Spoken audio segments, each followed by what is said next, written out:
Je voudrais partager, avec vous le fait qu'on voudrait enregistrer ce webinaire pour que ceux qui, arrivent en retard et ne comprennent pas toute la discussion ou, également pour pouvoir partager avec d'autres collègues qui ne peuvent peut-être pas participer aujourd'hui.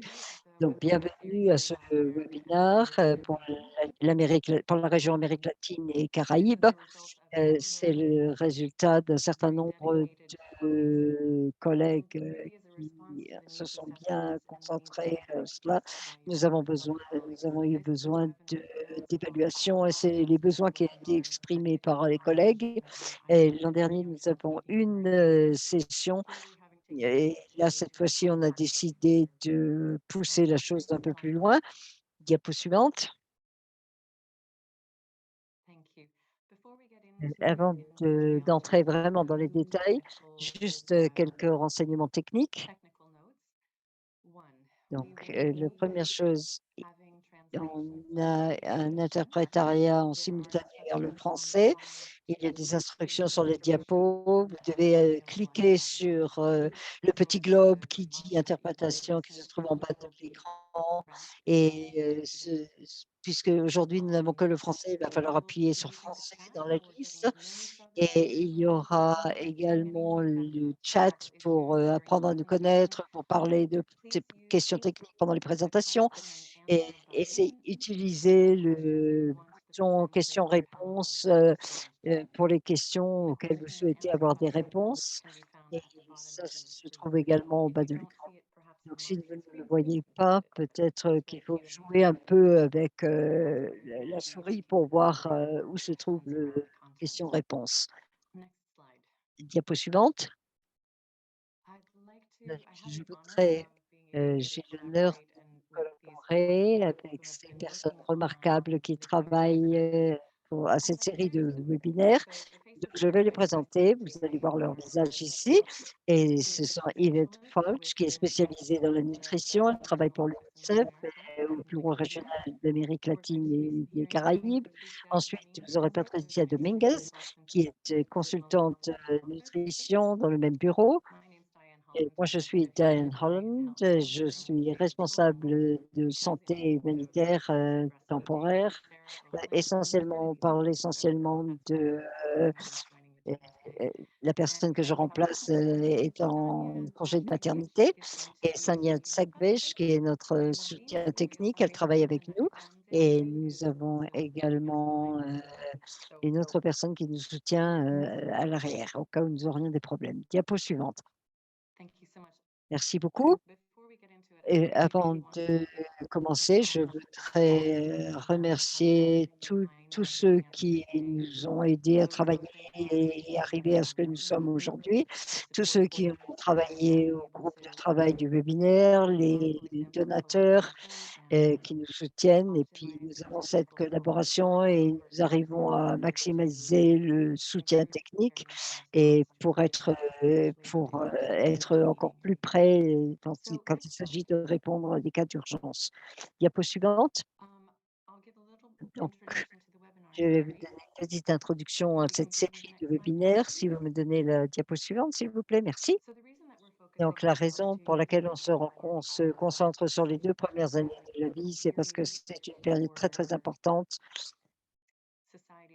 pour, la santé sur le long terme et la prospérité de la société. C'est la période où les petits, sont particulièrement vulnérables du point de vue biologique c'est le moment où ils développent le système immunitaire et c'est une période où un enfant grandit très, très vite et se développe mentalement également et c'est quelque chose qui est très intéressant pour le cerveau qui grandit bien plus rapidement qu'à n'importe quel autre moment et quand les enfants n'ont pas la nourriture dont ils ont besoin et les nutriments dont ils ont besoin, peut-être que ça peut avoir des effets, sur le long terme et on sait que c'est une période critique pour, savoir si l'enfant va survivre ou bien s'il va pouvoir, grandir normalement et apprendre normalement et vivre normalement tout simplement. On se concentre sur les pratiques, d'alimentation et par exemple, toutes les actions d'alimentation qui sont recommandées pendant les 2 premières années de la vie. Et là, on a 4 principes, à gauche. On a l'initiation tout d'abord à l'allaitement. Les enfants sont mis, sur la peau de la mère pour essayer d'initier l'allaitement dès les premières heures. Ensuite, on a l'allaitement exclusif, pendant les premiers 6 mois. Depuis, le début jusqu'à 6 mois, l'enfant n'aura rien d'autre que du lait maternel. Et puis ensuite, on passe dans les dessins à l'orange, c'est-à-dire, on commence à habituer l'enfant à des aliments, plus solides qui lui permettent, de bien grandir et d'avoir également à la fois l'allaitement et des autres aliments. Et juste pour réitérer la vulnérabilité des enfants qui ont moins de 24 mois, des 2 mois, de toute façon la qualité du régime, avant leurs 2 ans, c'est quelque chose de très important pour leur développement et leur sécurité. Diapo suivante. Donc, ceci étant dit, ça devient plus un défi quand il y a des urgences. Donc, les enfants veulent s'occuper, nourrir et s'occuper de leurs enfants de façon générale, mais ça peut être vraiment un défi.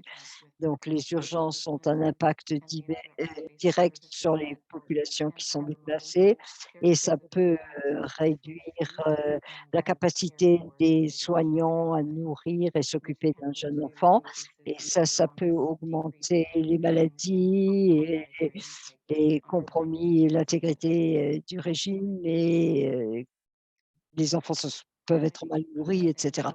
Et à la diapo suivante, là, on a quelques statistiques. On a un graphique, d'un programme qui a été mené en Afghanistan et là, on voit que le risque, de décès, c'est, ceux qui sont plus à risque sont les plus jeunes. Donc, par exemple, ceux qui ont moins de 5 mois ont de plus grands risques de mourir. Diapo suivante. On voit ça dans les données, dans toutes les urgences.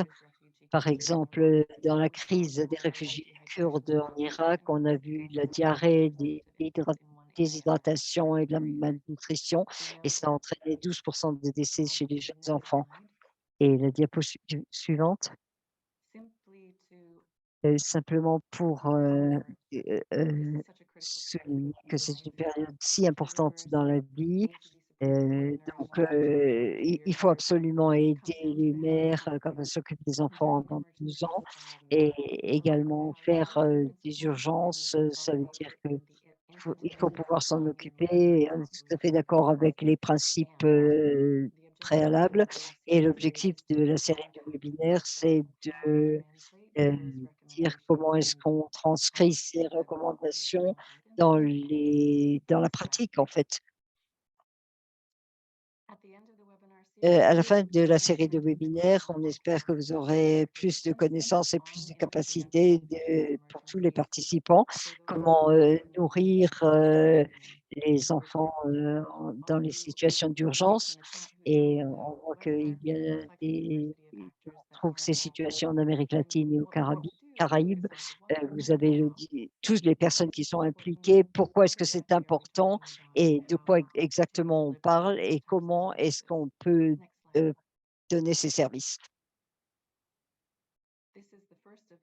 Ça, c'est le premier de 3 et là, on parle essentiellement de l'allaitement et la semaine prochaine, ce sera, quand on peut pas allaiter et ensuite, et comment est-ce qu'on peut soutenir tout ça pour, nourrir les enfants de 6 à 23 mois. Donc les personnes qui vont assister à tous les 3 webinaires, ils auront un certificat pour montrer qu'ils ont suivi ces webinaires. Donc, diapo suivante. Donc, on voudrait vous demander de soutenir en nous donnant quelques informations parce qu'on voudrait, faire un pré-test au début du webinaire et on en fera un autre à la fin du webinaire pour voir, si pour voir où on peut s'améliorer dans ces thèmes-là. Donc, Il va y avoir une question de pré-test. On va prendre 2 minutes pour, remplir ça. Alors, vous pouvez cliquer sur la réponse que vous choisissez et si vous êtes sur votre téléphone, je peut-être que vous c'est que ce n'est pas aussi simple. So nevertheless, Néanmoins, essayez de le remplir.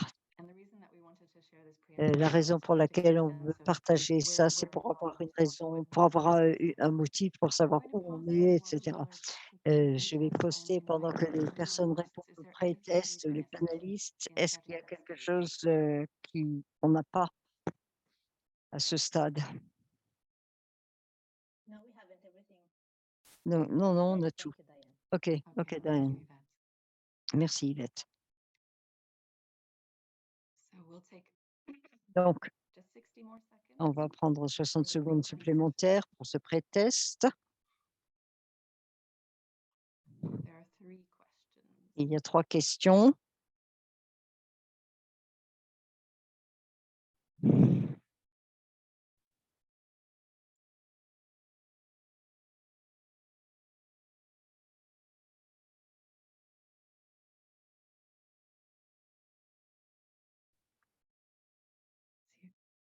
See, allow. Mm, mm, mm. Mhm, mhm. So I think we're having a few, have about 20% have responded. Donc, 20 à peu près des participants ont répondu. On va vous laisser un peu plus de temps.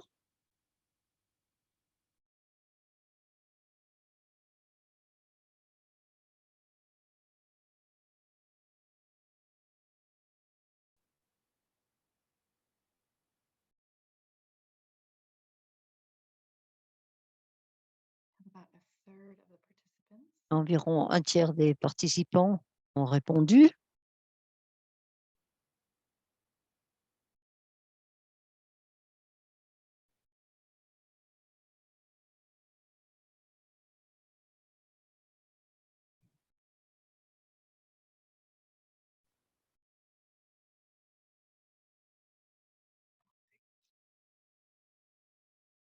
Maybe 15 more seconds. Donc, peut-être, un peu plus de secondes supplémentaires.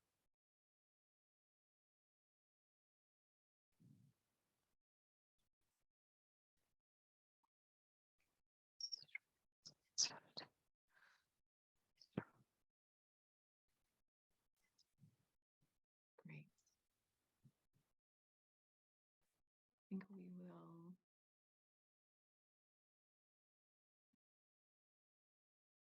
We have 65%. 65 Participants. de réponses. Donc, chers collègues, est-ce qu'on doit, fermer ce questionnaire? Et pour le moment?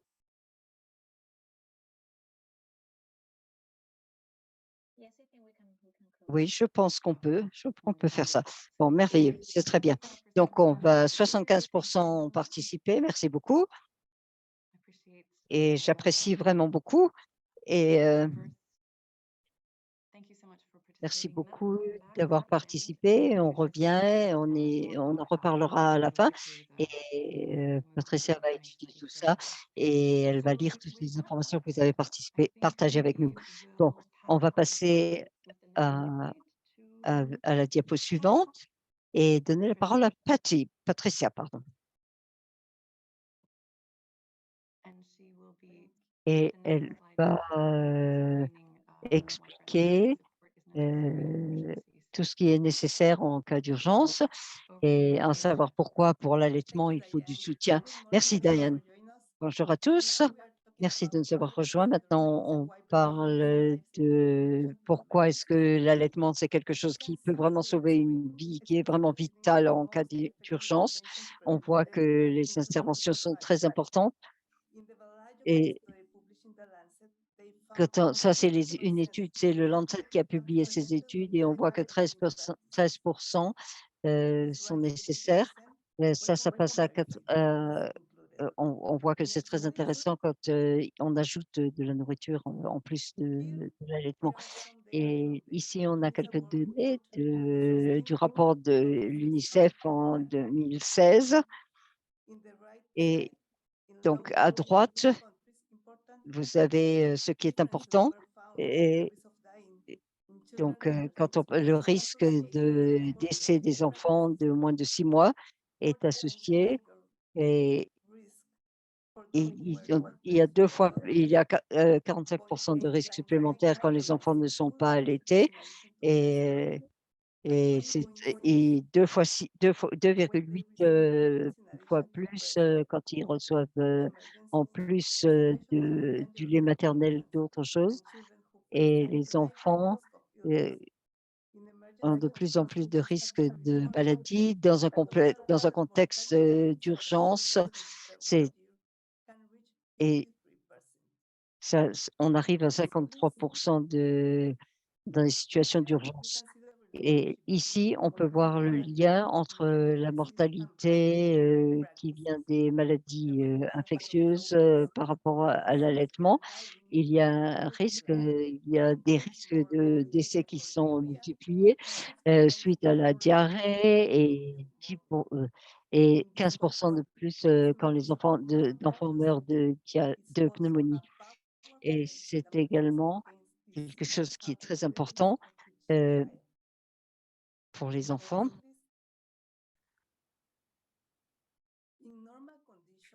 Dans les conditions normales, c'est essentiel d'allaiter les enfants dans les situations d'urgence.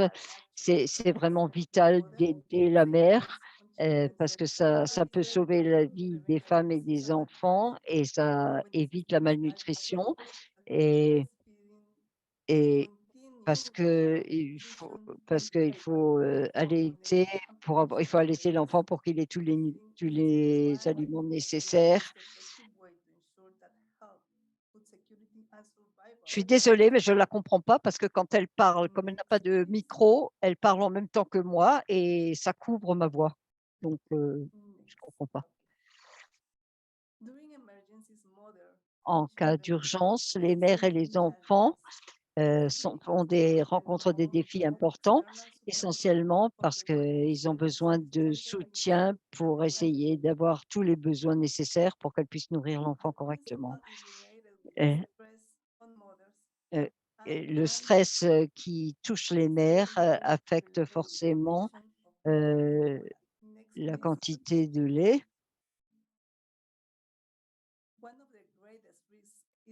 et un des risques supplémentaires, c'est les substituts. Là, vous voyez des exemples de nourriture, qui sont envoyés au Mexique. Diapo suivante. L'utilisation, a toujours des risques, que ce soit en situation d'urgence ou non.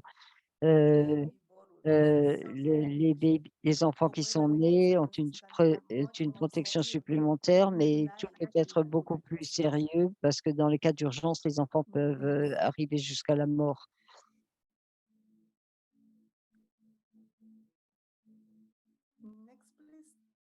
Diapo suivante.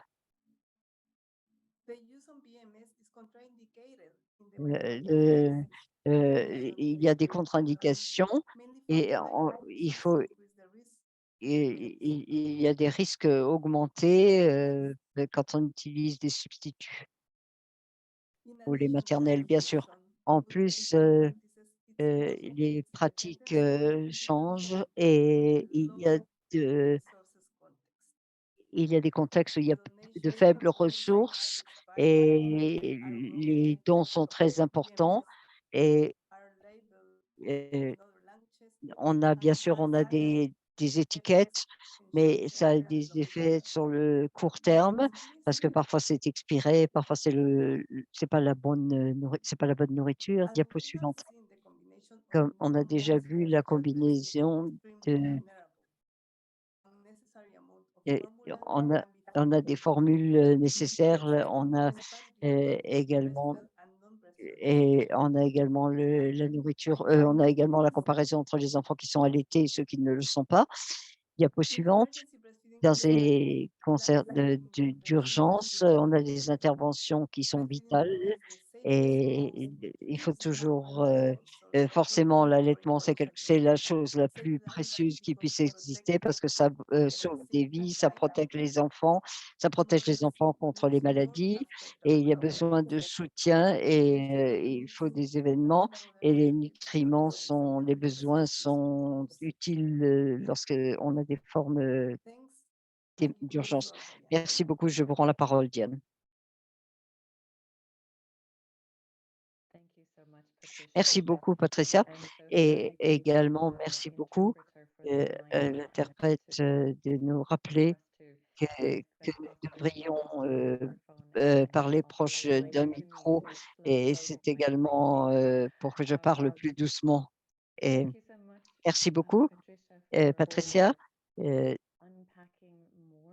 d'avoir expliqué, un peu plus, les risques de mortalité accrus et pourquoi et de nous avoir donné, plus d'informations sur l'allaitement lui-même. C'est une intervention très importante, pour sauver des vies en situation d'urgence. Diapo suivante, s'il vous plaît. Donc, comme je l'ai dit au début, heu, et nous, on essaie de construire nos considérations pour soutenir l'allaitement dans le cadre d'une réponse, dans les situations d'urgence, qui provient des lignes directrices, fonctionnant, concernant l'allaitement en cas d'urgence. Dans les situations d'urgence, il y a 5 considérations où le soutien, pour l'allaitement est souligné, en particulier protéger, promouvoir et soutenir, l'initiation de l'alimentation uniquement et protéger et promouvoir, l'alimentation pour les enfants de moins de 6 ans et ensuite continuer à partir de 6 mois jusqu'à 2 ans, voire au-delà et ensuite, quand on parle de la réaction, de la réponse elle-même, s'assurer que dans toute la mesure du possible, l'utilisation de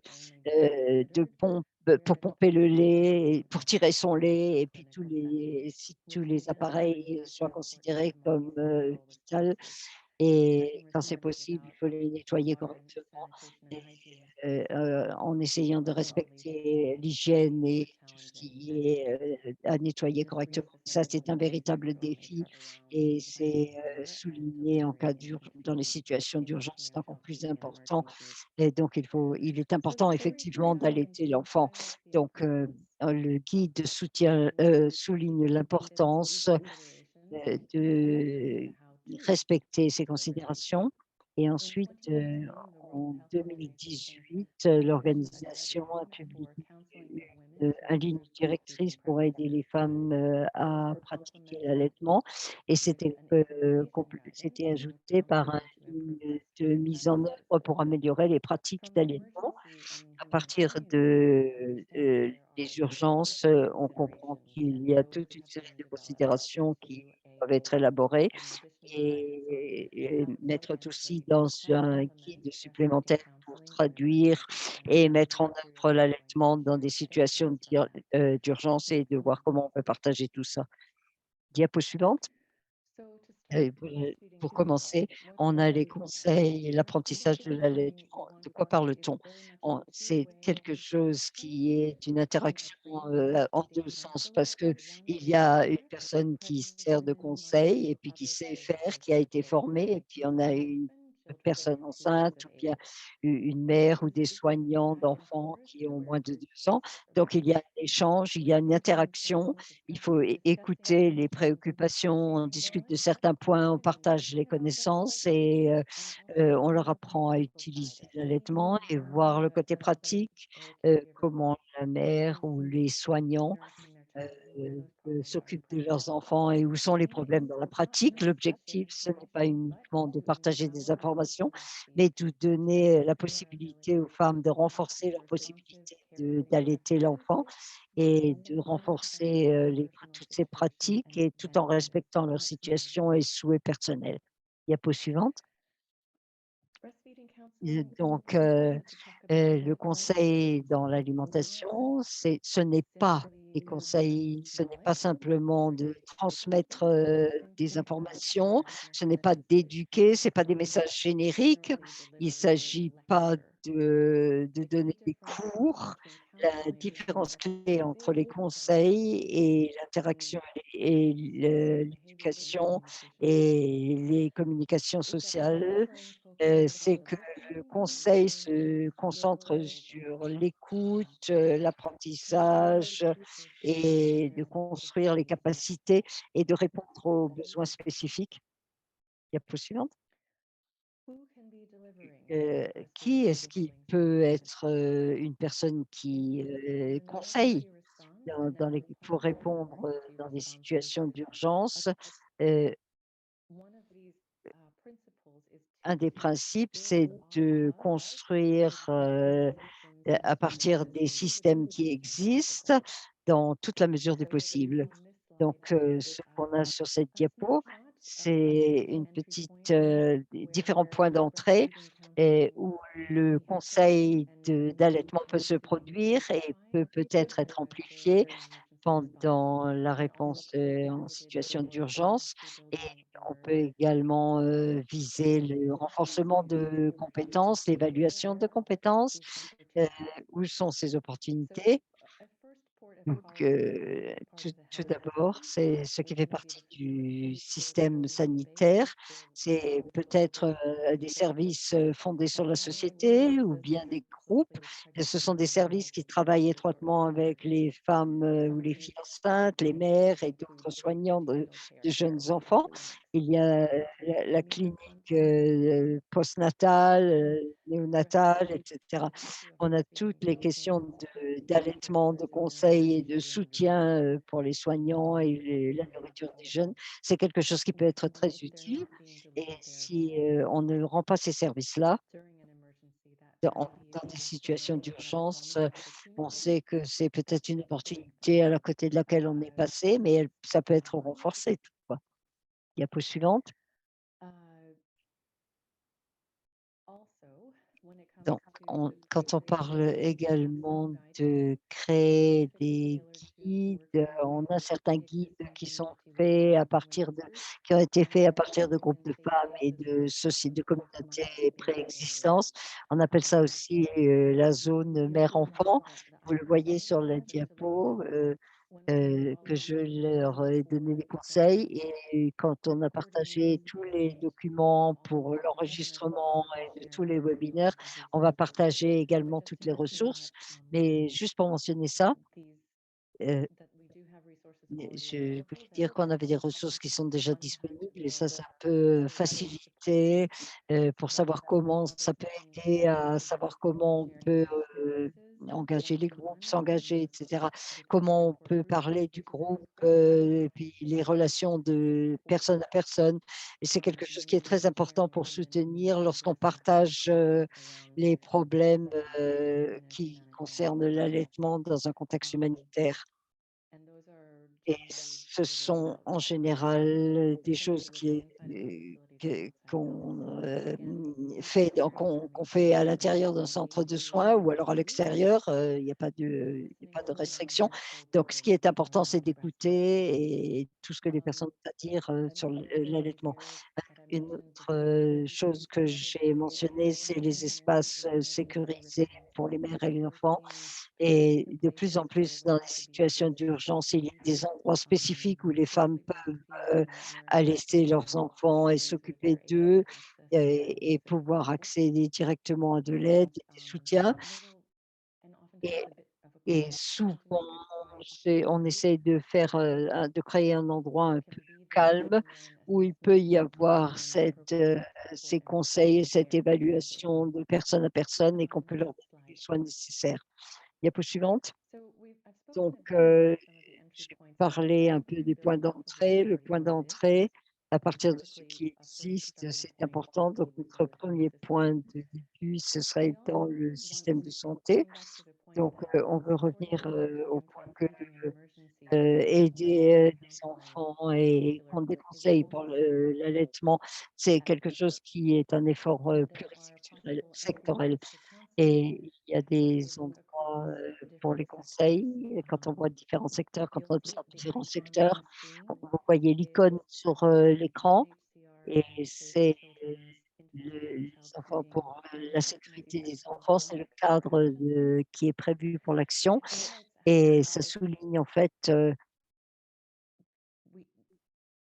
other actors in other et sectors comment d'autres also have acteurs dans d'autres access secteurs ont des to contacts the various également avec, services les and maires, les are soignants, engaged in services to et sont support engagés dans des children services pour when sick soutenir, les they enfants. need On peut leur donner la identification and referral. possibilité d'aller, quelque part où il y a les Other les identifications de différents services, we pas forcément pour être, pour recevoir ces conseils, mais c'est également un réseau plus étendu pour qu'ils puissent avoir beaucoup de pour qu'ils puissent avoir des par exemple, un soutien dans l'allaitement, dans les conseils, par exemple, dans les services de protection et services, soutien en cas de maladie mentale. Il y a des interventions où on peut enregistrer les nouveau-nés et dans là où on enregistre l'enfant, c'est un endroit, très puissant parce qu'il y a des liens avec d'autres services comme la nutrition et on a également dans le secteur, du lavage, ça peut également, la mère peut également avoir des conseils sur, l'hygiène pour que l'enfant soit en toute sécurité. Et quand on parle de la sécurité alimentaire, on veut s'assurer que les distributions alimentaires se fassent normalement et que les personnes peuvent avoir accès, correctement à des aliments qui lui sont utiles. Et là, on a un peu un genre d'infrastructure pour, s'assurer que les personnes, ont accès, à tous les soutiens et pour, arriver ces pratiques d'allaitement et dans cette session, il y a également des conseils sur, l'alimentation. La diapo suivante, j'ai mentionné ici les lignes directrices, pour la mise en œuvre, pour, le conseil d'allaitement et là, je vérifie juste l'heure. Donc, la première recommandation et de la mise en œuvre, c'est que les conseils pour l'allaitement doivent, arriver à toutes les mères et toutes les femmes enceintes et les mères de jeunes enfants. Et alors le problème, c'est également les jeunes filles et les mères qui sont enceintes, les mères avec et les soignants avec des enfants qui ont moins d'1 an et ensuite les jeunes enfants entre 1 an et 23 mois. Pour, allaiter un enfant, il faut une communauté autour de la mère et du bébé pour que cet allaitement devienne, une réussite et puis pour s'occuper de l'enfant et ça signifie que le père et les autres, parents, les autres membres de la famille doivent être impliqués également, ainsi que les membres de la communauté qui vivent dans ce contexte spécifique. Donc, c'est quelque chose de très utile et ça souligne, le fait que d'autres, décideurs et influenceurs qui se trouvent autour de la mère et de l'enfant peuvent profiter de la compréhension des raisons pour lesquelles on soutient l'allaitement et voir leur rôle et aider les femmes qui le font. Diapo suivante.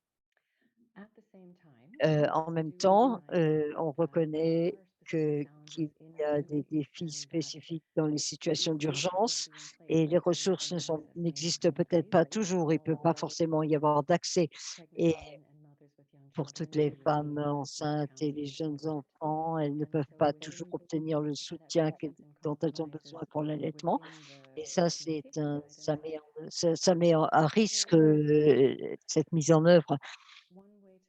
Il y a une façon de traiter ces défis, c'est en priorisant ces groupes et chez ceux qui sont les plus vulnérables, parce que si on n'arrive pas à toucher tout le monde, la mise en œuvre, soutient les décideurs, qui essaient de prioriser les services. Dans cette diapo, je voudrais juste souligner le fait que, les distinctions, entre 3 priorités. Le premier, c'est les mères et les bébés et donc qui ont besoin d'aide de façon urgente. On comprend en particulier les nouveau-nés parce que à cause du taux de mortalité incroyable, dans cette partie, de néonatalité et ensuite, il y a 6 mois avec un certain nombre de problèmes de croissance. Il y a également un certain nombre, d'individus dont il faut se méfier parce qu'il faut vraiment identifier la mère et le bébé et qui doivent être priorisés pour, obtenir les services. Je vais je vais faire référence, je voudrais également souligner ici et donc la vulnérabilité pour l'enfant et nous, on prend également en compte, le statut, la situation de la femme pour prioriser les services et par exemple, l'allaitement pour des enfants mal nourris ou les mères mal nourries ou les gens qui sont sévèrement gravement malades, l'allaitement peut être, un facteur de risque puisqu'on peut transmettre la vulnérabilité. Si on ne peut pas avoir tout le monde, il est important d'avoir, de l'aide pour ces mères, et ces enfants. Diapo suivante. En plus, la d par exemple, quand on parle de la deuxième du deuxième niveau et il faut que tout soit en place pour, essayer d'élargir le chose.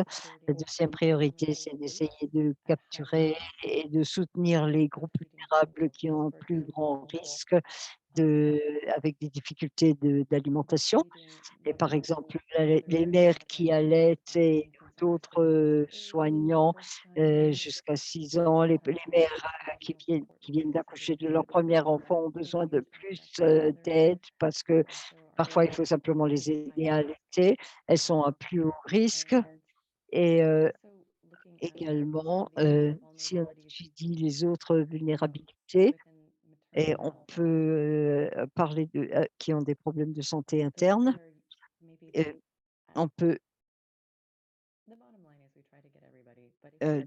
juste le bas si on essaie d'avoir tout le monde, mais s'il faut prioriser, il y a des des risques différents et voilà certaines des suggestions, les groupes spécifiques qui ont besoin de soutien spécifique.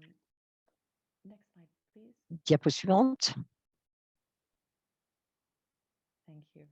Merci et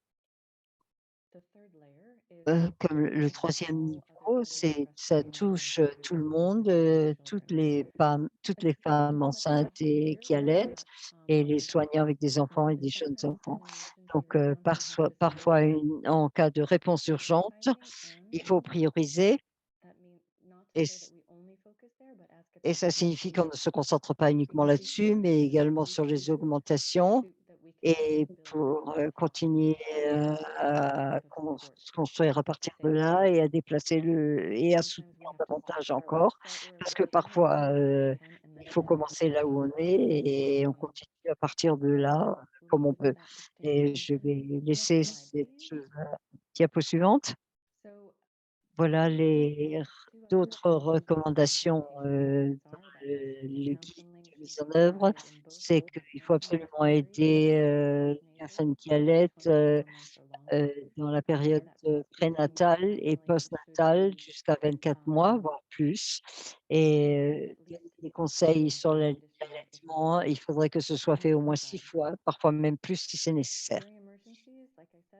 Dans des cas d'urgence, la priorité est d'apporter des conseils, si c'est nécessaire, et aussi souvent que nécessaire. Les personnes qui sont dans une réponse, il faudrait pas les décourager d'aller ailleurs, même si c'est pas forcément faisable. Je crois qu'on n'arrive pas toujours, au moins aux 6 conseils, d'alimentation. Le contexte du conseil peut faire la différence, en particulier lorsque, on a besoin de soutien, psychologique et que la femme n'est pas stable et il est important aussi de plaider pour l'allaitement. Donc là aussi à nouveau, les guides de mise en œuvre partagent, les manières, de quand on prévoit les réponses et qu'on développe pas et qu'on développe tout cela, dans un contexte humanitaire, heu, il faut il faut s'assurer que ces services, arrivent aux personnes qui en ont le plus besoin et la plupart des femmes dans des contextes, de situation d'urgence. C'est pas quelque chose qui est rapide, c'est pas prescriptif, ce sont des recommandations, pardon, et avec le guide de mise en œuvre, il y a, des recommandations supplémentaires, sur la manière d'arriver à dépasser tout cela et donc il faut également qu'il y ait de l'aide et encore, diapo suivante et quelques mots, quelques-unes supplémentaires.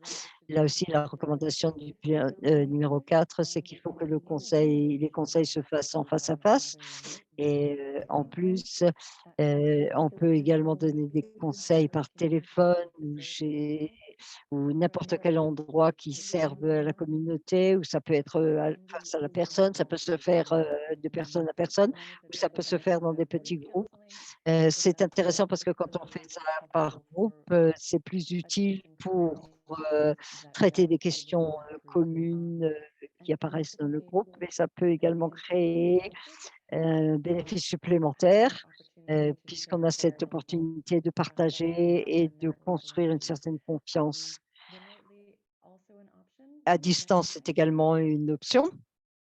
Diapo suivante et là, on a vu un certain nombre avec la covid, dans le contexte de la covid, on a fait que, le face à face n'était pas vraiment une option et on a développé rapidement, le les conseils à distance par téléphone, par Zoom et d'autres options technologiques pour les conseils à distance. Et ils sont différents parce qu'on utilise la voix, on utilise la voix et des images, on utilise la voix et des vidéos, il y a différentes choses, et ça dépend vraiment de l'accès à internet et du fonctionnement d'internet. Diapo suivante. Là, ici, en plus de cette recommandation, il faudrait que le conseil, pour alimenter son bébé au sein, c'est considéré comme un soin continue par les personnels de santé, les professionnels de la communauté et également ses pairs. Je vais avancer un peu là-dedans et on a 3 groupes plus spécifiques. Les professionnels des soins de santé, ensuite on a les paraprofessionnels et ensuite on a les conseils et ensuite tous ceux qui aident, à l'allaitement et on a et des professionnels, les sages-femmes, les, consultants, on a des professionnels de la santé comme les facilitateurs des groupes mères-enfants et on a des choses différentes et on a également, des volontaires à la communauté et toutes les personnes, qui répondent en premier, qui sont en première ligne et ça c'est pour, apporter plusieurs options et des facteurs, des plateformes et des gens qui pourraient être, impliqués et identifier la façon de situer et d'aider, de donner des conseils, concernant l'allaitement. Je vais m'arrêter là et je vais donner la parole à Yvette qui va partager des études de cas, heu, de passer pour passer du concept à la pratique. Merci beaucoup Diane pour cette présentation. J'ai déjà vu certaines questions, ça c'est merveilleux. Mettez vos questions dans la boîte, questions-réponses et pas dans le chat s'il vous plaît. Ce serait plus facile et on pourra y répondre, à la fin des présentations. OK, donc on va se concentrer maintenant sur, comment peut-on, protéger, l'allaitement, promouvoir et soutenir tout ça pendant des questions d'urgence. On a vu ce qui était nécessaire, pourquoi et comment pour, ça peut être mis en œuvre dans un contexte d'urgence. Donc ici, vous avez un aperçu général pour, sur la façon d'agir en cas d'allaitement urgent. Ce que vous avez plusieurs activités, la coordination, la communication, l'analyse des situations et l'identification des besoins. Ensuite, on a la planification des réponses et la mise en œuvre des réponses et le suivi et l'évaluation. Et on a également suggéré une chronologie.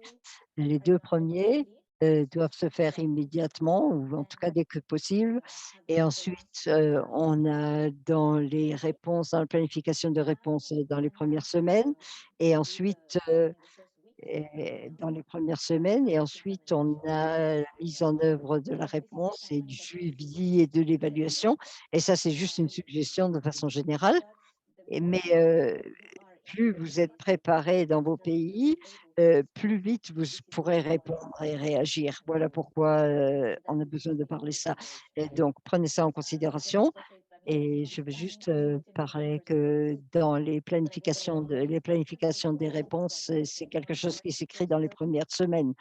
Donc il faut prendre en compte le fait que les enfants, doivent vous soutenir, dans ces moments et ce sont des et si un enfant n'est pas bien nourri, si ce n'est pas bien fait, un enfant peut décéder dans les premières semaines.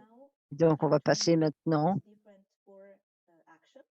dans les différentes actions. Alors j'ai oublié de mentionner que la coordination dans tout ce processus, se fait avec les partenaires et également dans le secteur privé. Diapo suivante. Là, on va utiliser une étude de cas qui vient du LATAM, qui est un pays à revenu moyen avec 5 millions de personnes. L'urgence, c'était une arrivée massive de migrants comme en septembre 2020. LATAM a reçu 30 000 migrants et 10 000 ont été identifiés comme une population en transit. Et là, on a identifié des grandes familles, des soignants, des mères, des bébés, etc. Donc, beaucoup de panique et des jeunes enfants. Donc, la diapo suivante, on peut se concentrer sur la coordination et la communication. Les 2 actions soulignées sont en caractère gras. Diapo suivante. Ici, on parle de la première action qui est à prendre, c'est d'activer un mécanisme de coordination concernant la nutrition, plus particulier dans les groupes de travail qui travaillent autour des jeunes enfants et des bébés en cas d'urgence. Il faut planifier et coordonner des activités de réponse ensemble pour arriver à de meilleurs résultats. Il faut arriver à réunir les différents acteurs qui ont soutenu tout cela et planifier ensemble les activités dans les différents endroits. Et puis ensuite, on a le leadership. On a suggéré que le gouvernement prenne la direction. Le gouvernement alors appelle tous les partenaires à soutenir le bien-être des avocats et ça l'aide à prévoir la réponse. Donc, il a été suggéré que les entités gouvernementales, les agences des Nations Unies, les donateurs des ONG, la population, les communautés, les représentants de ces populations et de ces choses, il est important et spécifique d'établir des discussions de priorité et c'est un sujet qui vient sous un autre mécanisme et ça des informations peuvent être perdues. Donc ce n'est pas, sous le chapeau santé plus particulièrement et il a été suggéré que ces fonctions il faut se réunir régulièrement pour coordonner les activités. Ça pourrait être tous les jours et ça pourrait être au début de l'urgence, c'était ça et c'est un point clé. Diapo suivante. La coordination de la 2e activité, c'est de publier une déclaration conjointe avec des messages clés pour les donateurs, les partenaires locaux et les médias. Ce qu'on voit ici, c'est une déclaration, heu,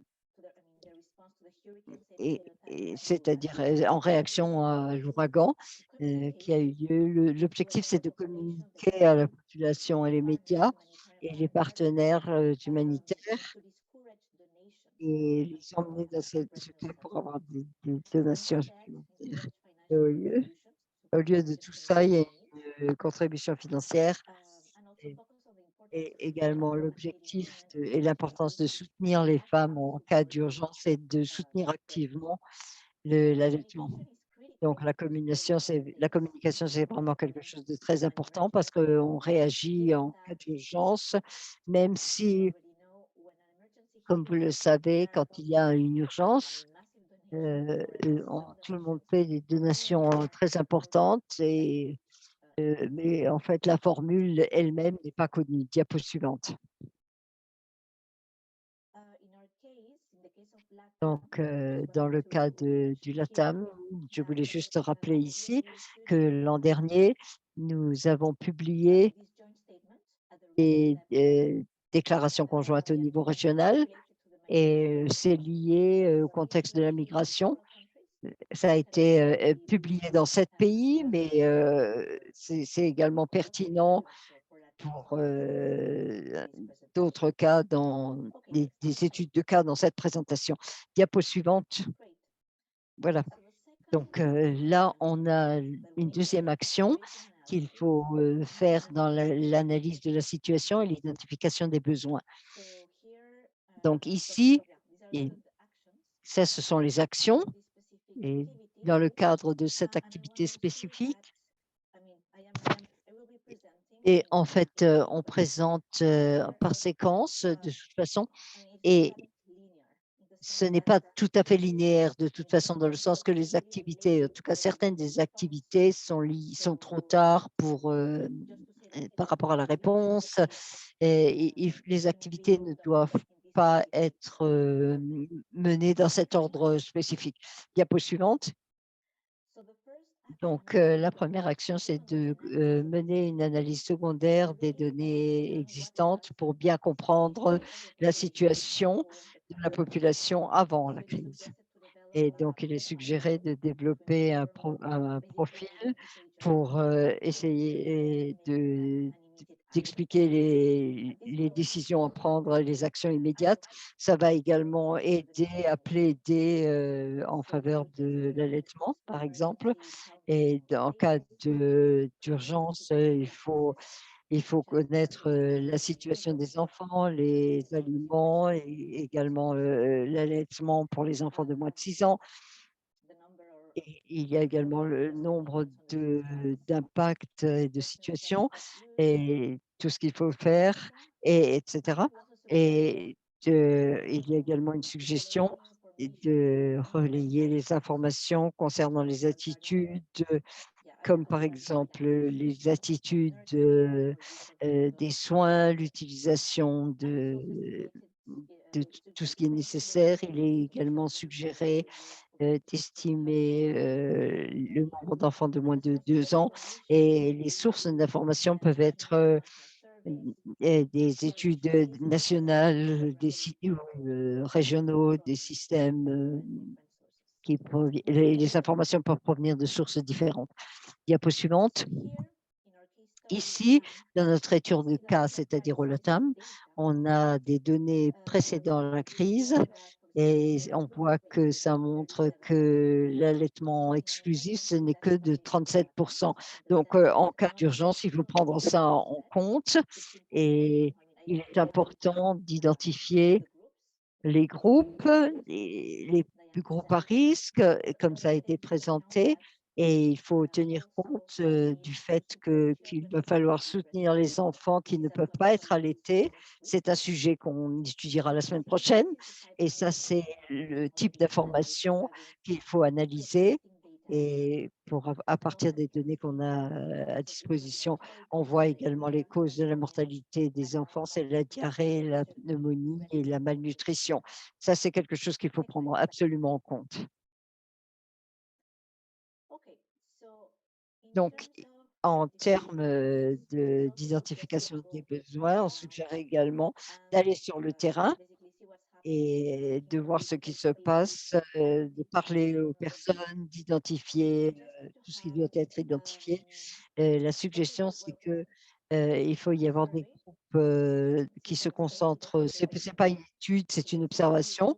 Donc, en fait, il faut aller dans les villages, ou dans les refuges où se trouve la population. Il faut, observer, par exemple, avoir des substituts alimentaires, par exemple, des indications pour les enfants, les jeunes enfants et comment, leurs besoins et cetera. Ça, c'est quelque chose de très utile et il est également suggéré d'avoir des groupes, de concentration de focus, pour savoir quels sont les enfants, pour comprendre quels sont ce qui est prévu et de voir s'il y a eu des changements dans les attitudes d'urgence et pourquoi les femmes n'allaitent pas, par exemple, quelles sont les barrières, qui peuvent être, suggérées et lorsque l'enfant essaie de prendre, de la nourriture un peu plus dure et comment est-ce qu'on, complète tout ça et et on verra ça dans le webinaire dans 2 semaines et également, on a également une autre chose, c'est avoir des informations qui viennent à partir des personnes qui sont au courant et qui peuvent donner des entrevues, des entretiens. On essaie de trianguler d'autres sources et ça aidera également à savoir combien de femmes il y a, combien d'enfants de moins de 2 ans et qui a besoin de soutien et combien d'enfants de moins de 6 mois qui sont les plus vulnérables et à partir de là, essayer d'estimer combien d'enfants, doivent avoir du soutien. Diapo suivante.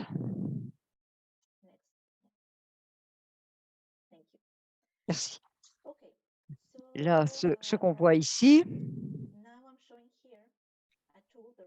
c'est un outil, d'évaluation rapide, qui est en fait, un outil qui peut être utilisé par tous les personnels de santé qui interagissent avec les enfants, les soignants et cetera.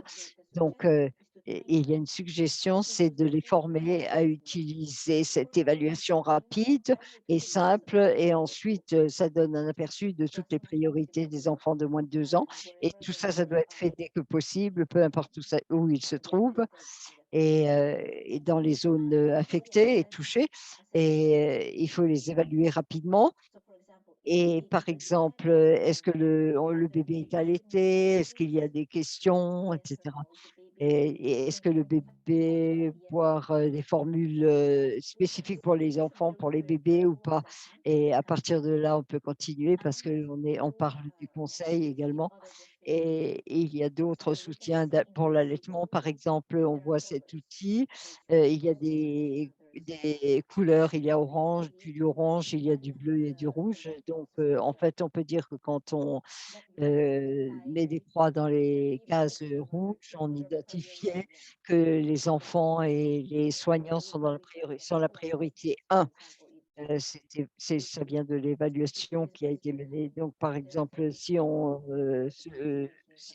nourrit une personne, il faut les priorités 2. Après, on a une évaluation verticale. Par exemple, si le bébé, heu après 1 an, si le bébé n'est plus nourri, n'est plus allaité ou bien, si les enfants de moins de 6 ans et également, savoir s'il n'y a pas aucun besoin de conseil. Donc on a suggéré que ces travailleurs de la santé sachent utiliser ces outils. Par exemple, donc, au centre qui les reçoit, quand il y a ça fait partie des processus de gestion de protection de l'enfance et dans les facilités dans ces endroits ou bien pour les enregistrements. C'est vraiment, tous les points de contact. Diapo suivante. Là, dans le cas du LATAM, Ce qu'on voit, c'est les résultats ici et là, on a une proportion d'enfants, qui ont été allaités et avec ceux qui ont été nourris avec du lait maternel et puis ensuite, on a également on peut avoir une estimation des femmes, des enfants de moins de 6 ans et des enfants, qui ont eu des traitements et c'est très important pour nous pour planifier, par exemple, combien d'espaces, sécurisés, on doit mettre en place, combien d'étapes, qu'on sont nécessaires, comment est-ce qu'on peut soutenir ces femmes et ces enfants. Il faut quantifier tout cela. Diapo suivante. Donc, maintenant, en ce qui concerne la, la qualité des résultats, on peut dire que les mères, doivent continuer à allaiter parce qu'elles sont stressées et le lait dans ce cas-là, il peut tourner, suite au stress et certaines d'entre elles, allaitent leurs enfants, mais elles se sont arrêtées parce qu'elles avaient vraiment l'impression qu'elles ne produisaient pas de lait et d'autres, sont pas tout à fait d'accord parce qu'allaiter et travailler, c'est un problème. En général, on peut pas le faire.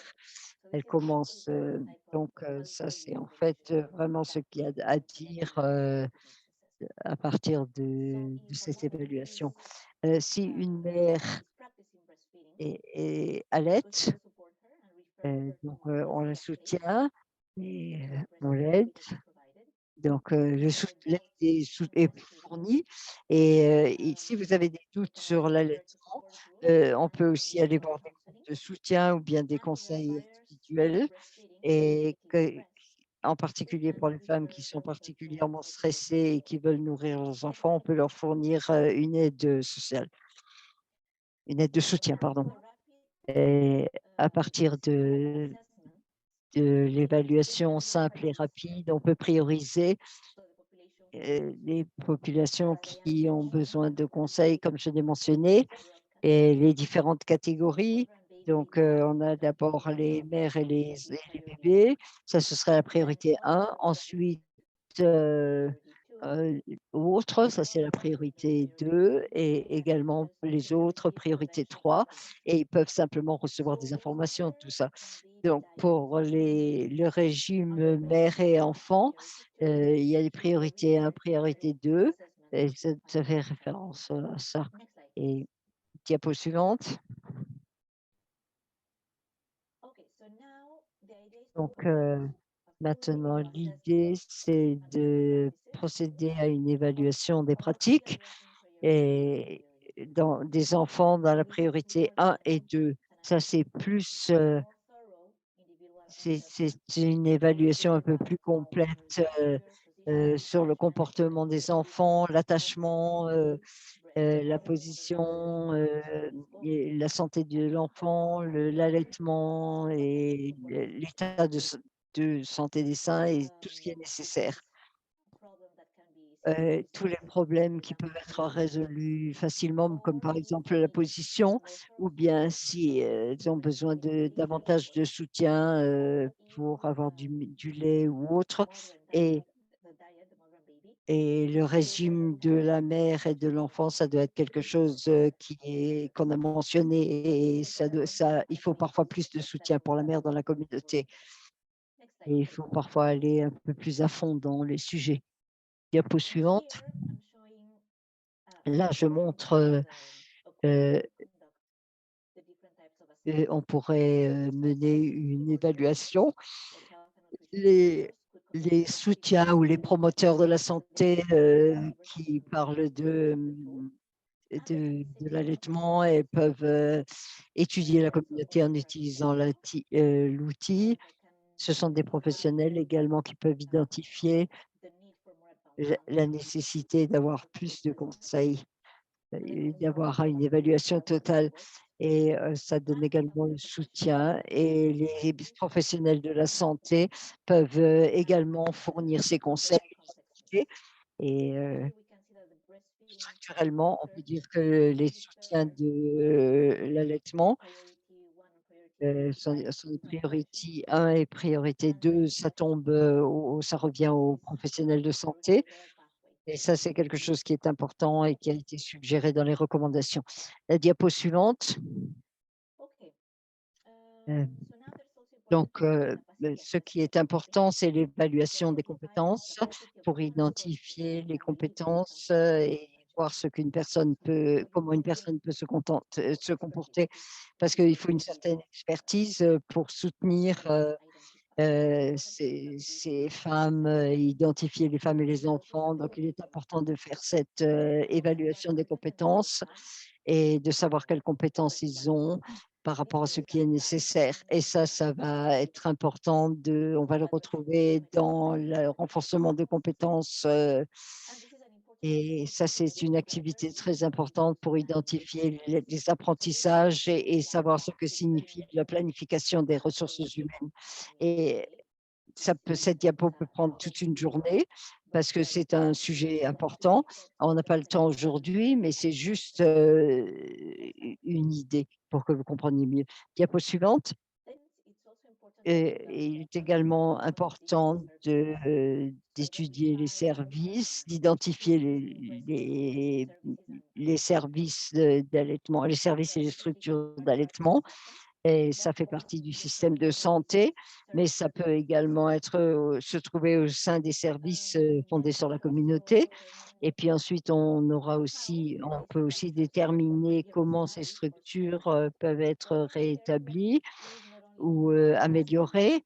L'idée, c'est pas uniquement d'avoir des espaces sûrs, pour l'allaitement, ça c'est quelque chose de remarquable, mais également à partir de là, on peut construire, pour créer, un autre service et avec ce soutien qu'ils ont dans la communauté, ça peut être important aussi. Diapo suivante. Donc, bon, maintenant on va passer, au développement ou à l'élaboration des indicateurs de suivi et le cadre général et les ressources. Diapo suivante. Donc, ce qu'on trouve ici, c'est les données qu'on a obtenues de notre analyse et ça va aider, les communautés, les espaces dont on a besoin, les espaces sécurisés, où ils vont se trouver, la taille nécessaire et l'intégration et le soutien social, le nombre de personnes, l'emploi de ces personnes, la formation et les ressources et juste pour vous montrer que c'est une image d'une infirmière qui soutient d'une mère, qui, allaite dans un espace sécurisé à Haïti. Donc, ici, en ce qui concerne la planification de la réponse, l'idée, c'est de suggérer, une réponse, un plan de réponse, spécifique par rapport à la nourriture. Ici, on a des identifiants et au Guatemala et la première suggestion, c'est que le gouvernement, heu tient compte des besoins,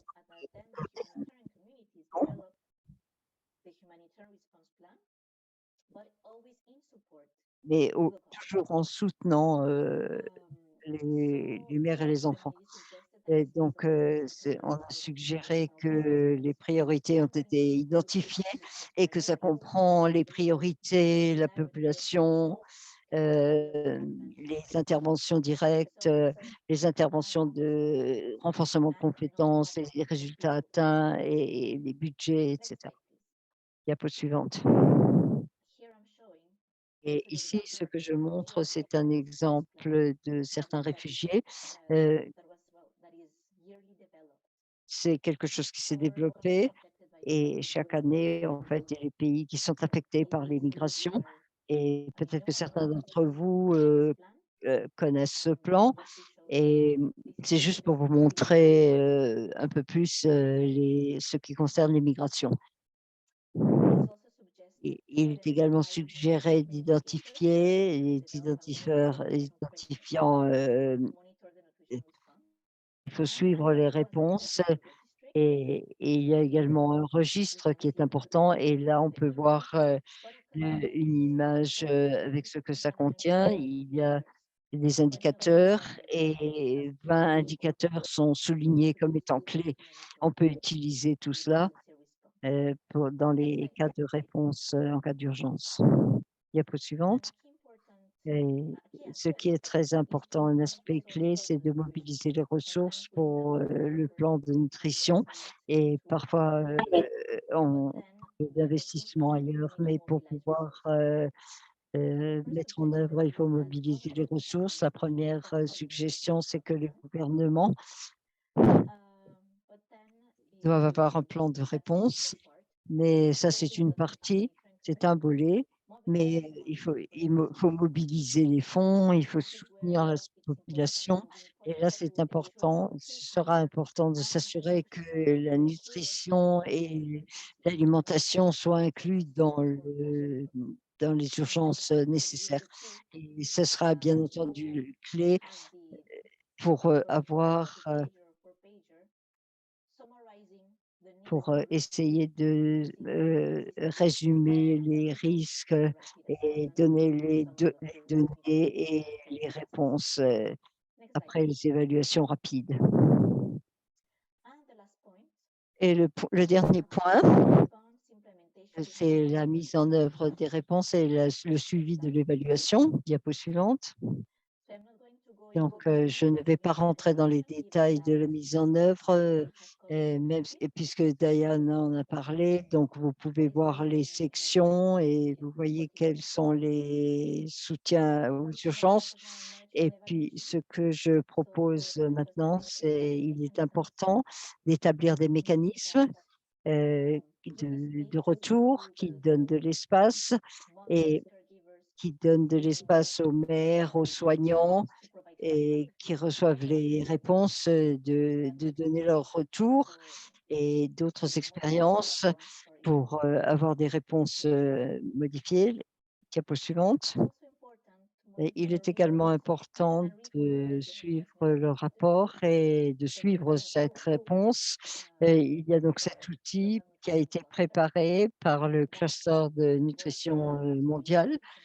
Donc, c'est comment fait effectuer le suivi et la réponse et le rapport. Diapo suivante. C'est également important de recommander, de parler des leçons apprises. Ici, on voit une image qui vient de Somalie. C'est une expérience qui a été documentée et dans un échange à partir du réseau de nutrition dans les situations d'urgence. La diapo suivante. Et ici également, on voit deux articles, deux périodiques, et on voit les documentations enfin les documents qui expliquent les leçons qui ont été tirées, qui peuvent servir par la suite dans les réponses en cas d'urgence. Diapo suivante. Et j'ai presque terminé et maintenant on va parler du fait d'être prêt. Ce qui a été dit au début, c'est que euh, la façon plus vous répondez rapidement, plus c'est facile. Donc, on peut gagner du temps en ayant beaucoup des éléments que l'on voit ici en jaune et il est préparé à l'avance, comme par exemple une coordination spécifiquement pour cela, d'avoir des déclarations conjointes et d'avoir tout cela préparé à l'avance pour juste la publier et également mener une analyse secondaire, avoir les outils prêts pour mener une évaluation rapide. Et ça, ce sont des outils. Et il peut y avoir également une version des plans de réponse concernant la nutrition avec la formation et les indicateurs et d'avoir tous ces outils à proximité. Diapo suivante. Et juste pour vous montrer rapidement certaines des ressources, c'est quelque chose qui est chronologique ici. Et les ressources ont été élaborées depuis 2004 et, et elles sont élaborées et modifiées année après année. Il y en a encore ici d'autres ressources. Et voilà les plus récentes, qui datent de 2018 jusqu'à cette année, en fait. Diapo suivante. et c'est tout, de mon point de vue pour aujourd'hui. Merci. Thank you so much, Yvette. Merci beaucoup Yvette Patricia, et and Patricia et and également, we have about toutes les personnes qui ont, 8 contribué à la minutes préparation de ce left webinaire. On a to plus ou moins answer 8 minutes any pour, questions. répondre Um, à quelques questions. First of all, Tout d'abord, maybe one thing to say, I une recognize chose that à there's a dire, lot j'ai of reconnu information que c'est en about fait, il y and a how, beaucoup d'informations là-dedans I concernant le hope that it's pourquoi et le not comment. overwhelming J'espère que ce n'est pas trop to be able to et see the que pour diversity pouvoir of voir la tools diversité des and outils things et des guides in already in et this des space apprentissages, is a great dans cet resource for espace. all of Déjà, us. c'est une ressource remarquable, With qui peut that, servir et où on we'll peut open it puiser up toutes sortes to d'informations. Maintenant, on peut what prendre we'll vos do questions, mais going in order. peut-être qu'on va passer There's a question dans l'ordre, pas n'importe comment. Il y a asking une around question, how qui concerne, are lactating mothers and comment une beneficiary mère, who qui receive produit breastfeeding counseling. du lait And that peut se is retrouver dans une specifically catégorie qui reçoit, part of the de considerations. de l'aide. Thank you for Ça fait that. partie des considérations. Merci beaucoup Reminding us that de lactating mothers and nous avoir, breastfeeders rappelé the group qu'une mère, individuals who might want to qui hear produit du lait, fait bien vraiment partie de ce groupe. mothers at any point in their pregnancy. And Des mères, quel que soit leur stade de grossesse et juste après la another naissance. question Une autre question getting a little bit encore, more into the details. qui What entre un peu happens plus, en after détail. Est-ce birth? qu'une, I'm very mère sick. peut, Birthing reprendre mom right now. l'allaitement après une période de Um, stress? yes, women can be Et supported les femmes peuvent, with commencer mothers à at nourrir, pregnancy. à allaiter, leurs enfants. Je me Other demande si questions you d'autres might panélistes ont des réflexions, share ou des commentaires que vous the voudriez lactation. partager, quand il s'agit de soutenir les mères qui font du lait. Oui, merci Diane. Et je voudrais juste mentionner que ce n'est pas facile, de faire du lait et les mères, ont besoin de patience dans ce cas-là et parce qu'en cas d'urgence, ce n'est pas toujours évident et elles auront besoin de beaucoup d'aide et de professionnels formés et de conseils de conseillers formés et ça, c'est quelque chose, qui sera présenté, dans le prochain webinaire de la semaine prochaine. Wonderful, thank you, Yvette. Merci, c'est remarquable. Merci beaucoup Yvette. Et puisque vous êtes là, il y avait une question qui concernait l'évaluation.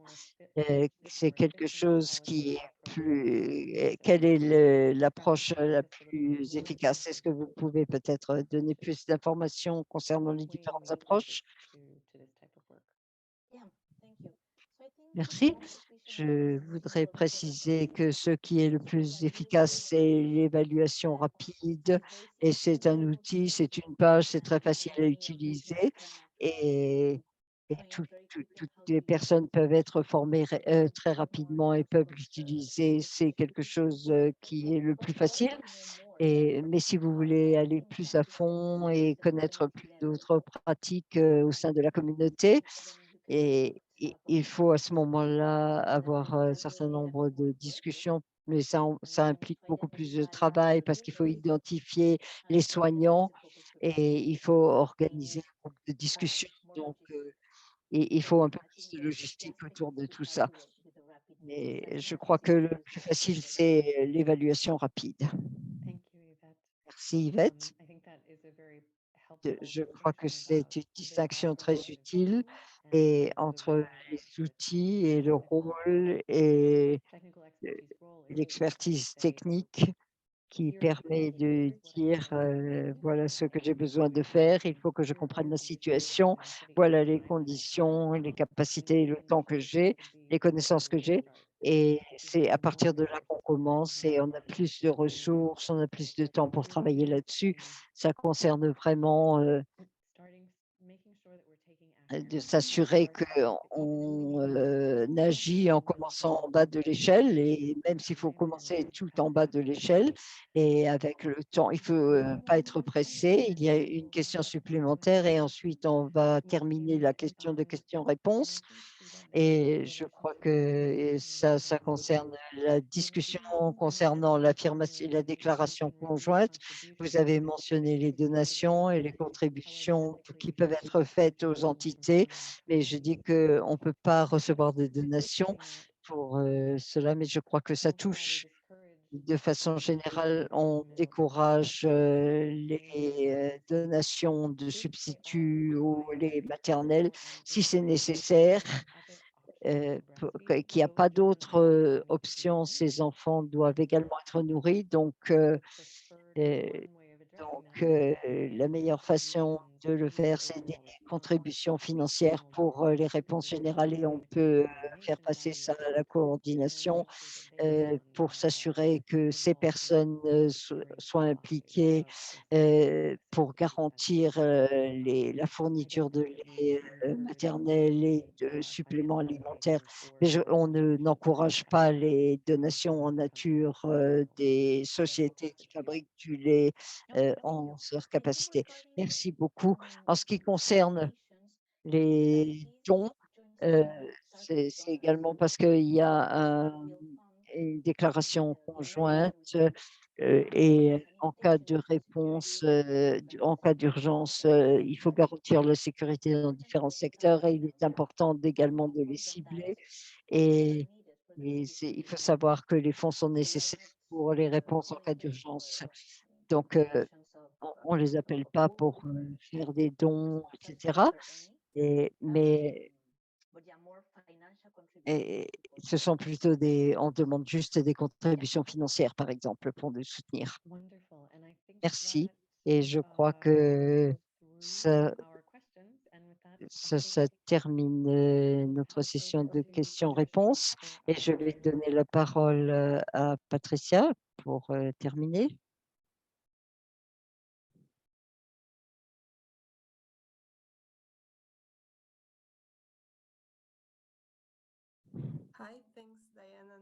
Merci Diane et Yvette. Merci Sania. Qui on poste voilà les notes concernant l'après-test en fait.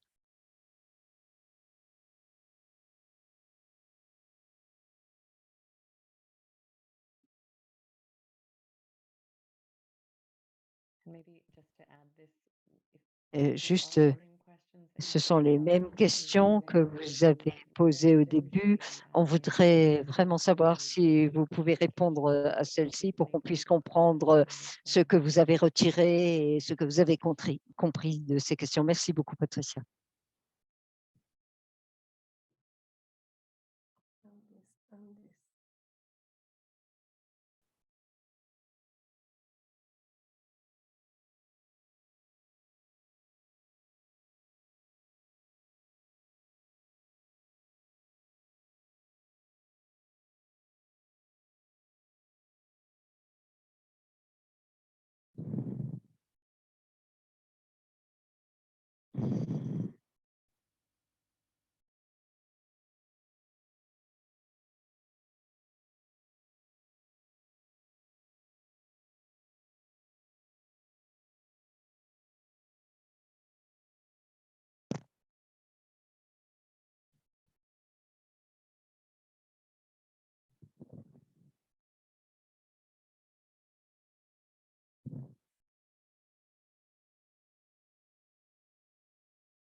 Est-ce que les réponses arrivent? Merci beaucoup.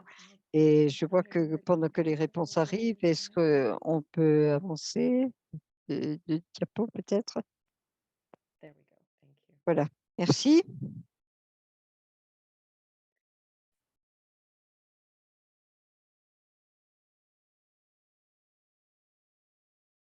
We've passed 30%. Thank you. Avec, on a plus de 30 de réponses. Merci beaucoup.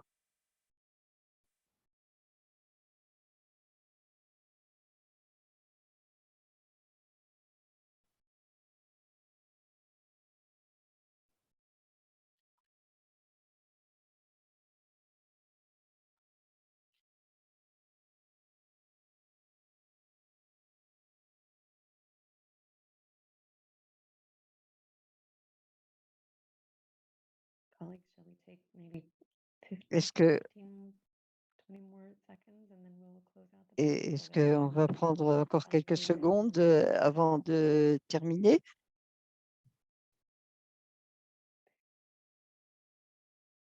My suggestion is since we've hit 50% of Ma all of our suggestion, je participants, voudrais avoir, um, 50 de we'll take the réponses time, et ça vous have ce serait 30 seconds intéressant de to wrap it up. respecter et on va terminer ensuite. Merci Diane. Je ne sais pas si vous voulez que je fasse le commentaire des réponses? Oui, je vous en prie.